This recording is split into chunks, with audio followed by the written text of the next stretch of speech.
What's going on, everybody? Welcome to another edition of Axe Creation. And in this week's lesson, we're going to check out some of the luscious and beautiful chords of Mikael Akerfeldt, or as we here in America say, Mikael Akerfeldt. But if you guys are fans of Opeth, you'll know that there are no boring chords here. So what I want everyone to get out of this lesson is that we're not using super expensive chords. You don't have to be a music major to understand these chords in any way. What we're really going to focus on is the voicings of these chords. There are a lot of ninth chords and there are a lot of open strings to create really nice voicings. So we're going to run through about 4 examples, and before we do so, I am on a 7-string guitar. Now you don't need a 7-string for any of these examples. None of them are played on a 7-string. I just like the way this guitar sounds on its split coils, so I'm using it. I hope that's cool. All right. So before we jump in, down in the description below, you can find links if you want any of the tabs for this. They'll also be running on screen as well. And if you're new here, please click that subscribe button because we do this weekly and you guys are the best. So let's jump right in. The first song we're going to look at is Coil.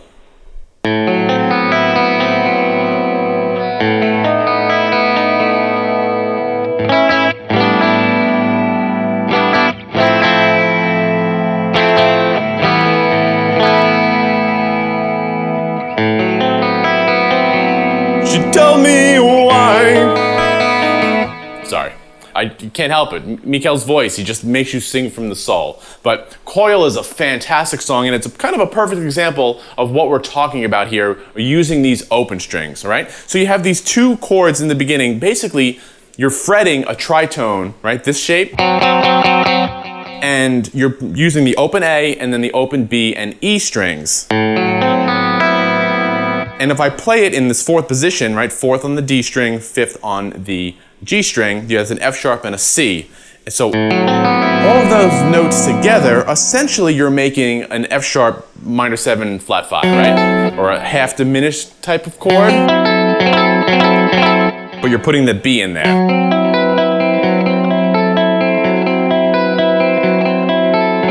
So that's the kind of chord we're using, but we achieve that sound using these open strings. And then we're going to shift up here, and that chord should feel very uplifting, right? It's a very Lydian chord, right? In relation to the open A, we have our octave, and then we have a D sharp here. There's our sharp 4 or our sharp 11. That's our Lydian note. And then we have the B, open B, and E here. Now, you can really hear the Lydian. If I were to play a major bar chord on A, 5th fret of the low string, but rather than that voicing, use the open B and E, you create a really nice 9th chord.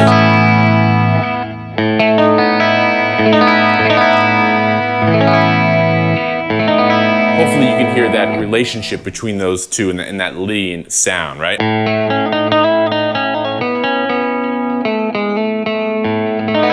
Really pretty. And then all he's going to do is going to take simple triad shapes, right? An A major, and then a G major, and then an F major. Okay, and then we're going to keep those open strings around it.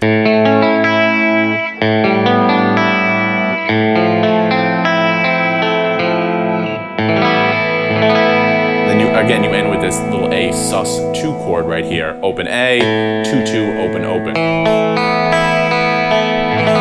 Really nice. So again, we're sticking with that A major sound here. Get this G major over the A with the open E, kind of like a G6 type of sound, G6-9. And then you come down here in first position for the F chord, and with the E, get a really nice F major 7 chord. All right? Really nice chord. And you'll see that later when we visit some of the other songs.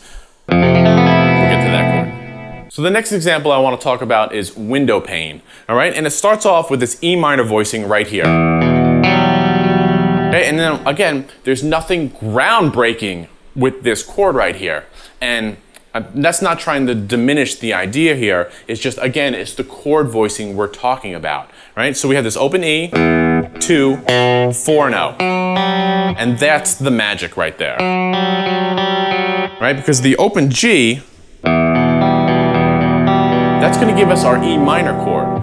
So when we add the F, we get a 9. We add that 9 chord.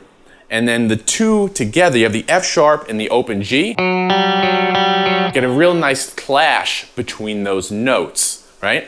And that's gonna bring out a lot of emotion and a lot of the beauty in the chord.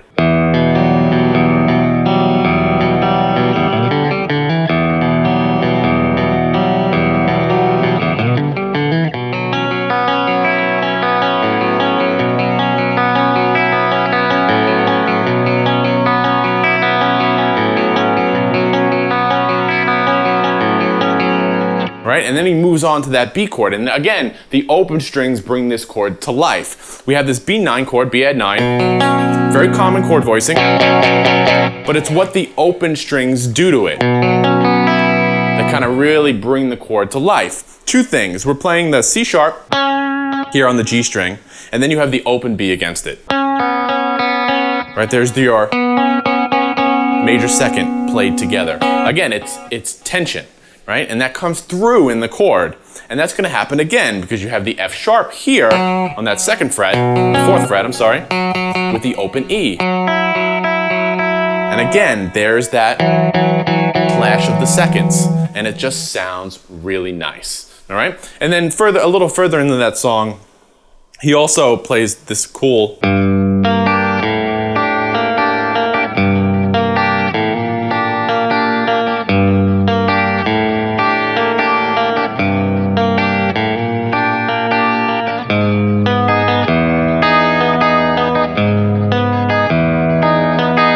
little chord progression. And again, you have some mixture of the major and minor here. We have essentially a G minor chord, and then you have the G minor, or you can look at it, your G minor triad right here on the high strings, right? And then it's gonna put the A underneath it. So you get this G minor over A, and again, clashing of the seconds, the B flat and the A.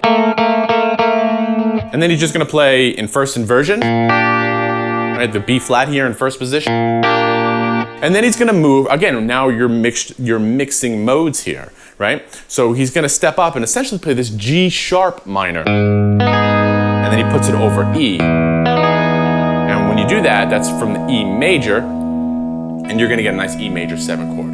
Really nice stuff here, really nice. So now since we're talking about mixing major and minor, let's check out a part from Hessian Peel, right? So we're gonna be up in 9th position, and you have these chords.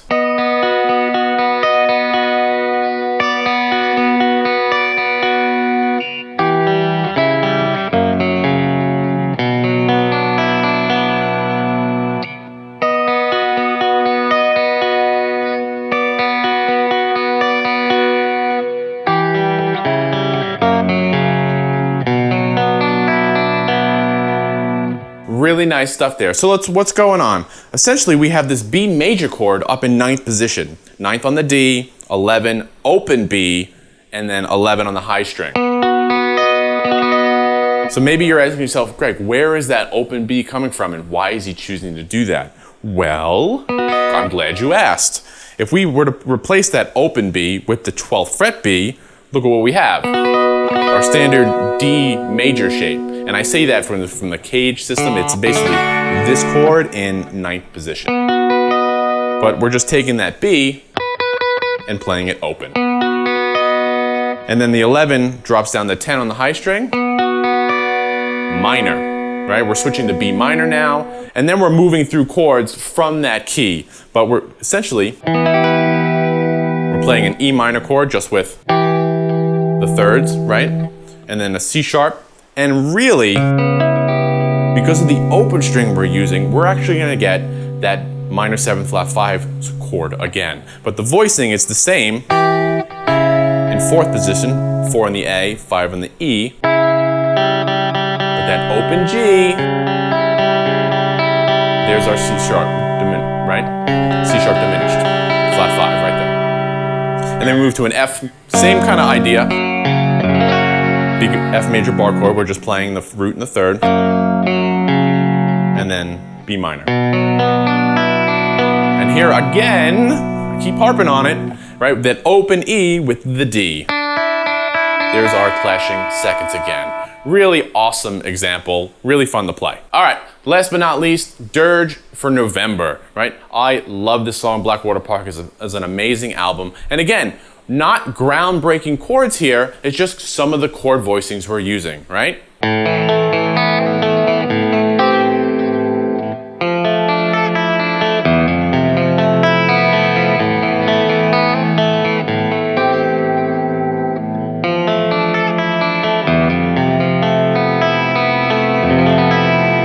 I love this chord. This is one of my favorite chords. I talked about it in my John Petrucci Never Plays a Boring Chord lesson, right? And essentially you just have, it's an F major bar chord, but with the open B and E strings. And that's gonna create the open B and the F. Ooh, that's nice, right? That's your sharp 11, that's your Lydian again, right?